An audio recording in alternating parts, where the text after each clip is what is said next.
Bonjour et bienvenue sur l'Argus.fr.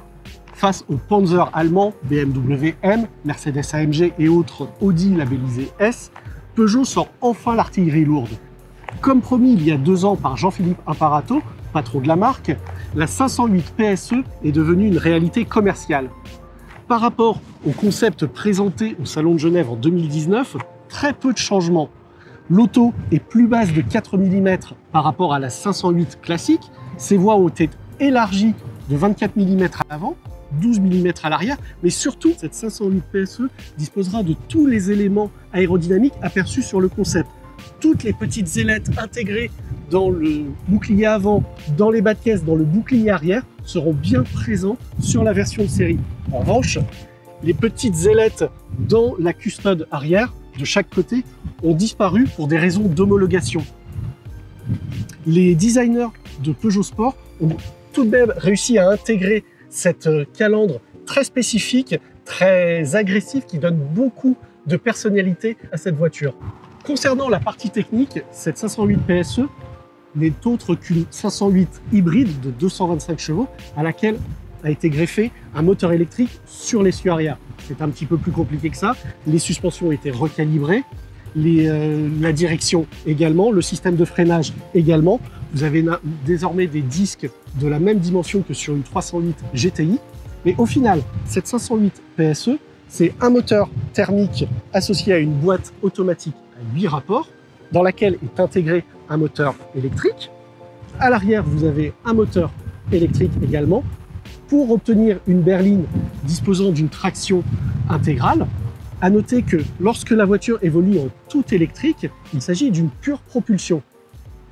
La puissance totale est de 360 chevaux, ce qui en fait la Peugeot de série la plus puissante jamais produite.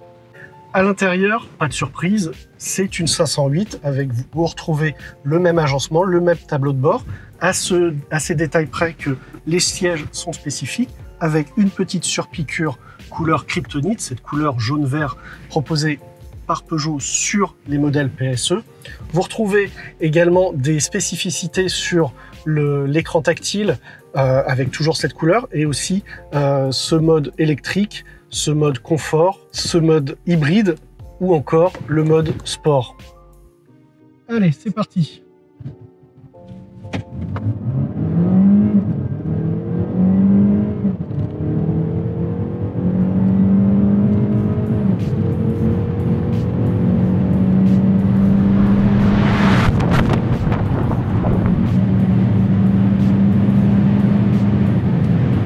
À 190 km/h, on a la puissance maximum. Ensuite, le moteur arrière se coupe. On n'a plus que 270 chevaux à peu près.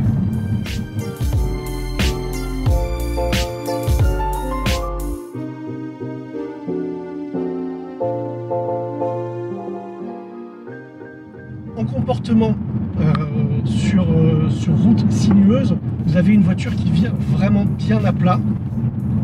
En plus, elle a été abaissée de 4 mm par rapport à la 508 standard, ce qui lui donne vraiment une sensation d'être sur des rails, et c'est vraiment très très agréable.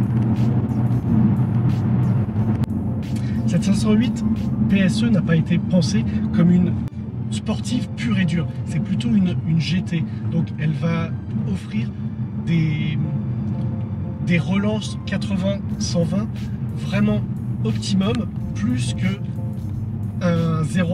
essayer de battre le record du 0 à 100. Donc c'est plus dans cette perspective que la voiture a été conçue. Elle est aussi conçue pour être utilisable au quotidien. C'est pour ça qu'elle est très discrète, juste quelques appendices aérodynamiques ici et là, mais ça reste en fait une 508.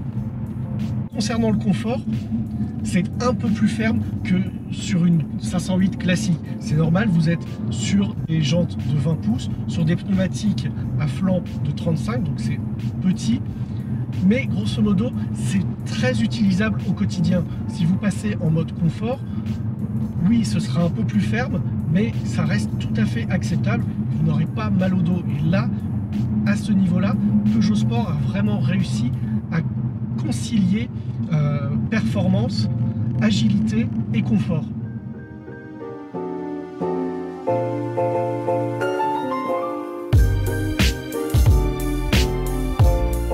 À l'heure où nous enregistrons cette vidéo, nous ne connaissons pas encore le prix du modèle, mais il est disponible d'ores et déjà à la précommande en berline comme en break et arrivera en concession au mois de février 2021.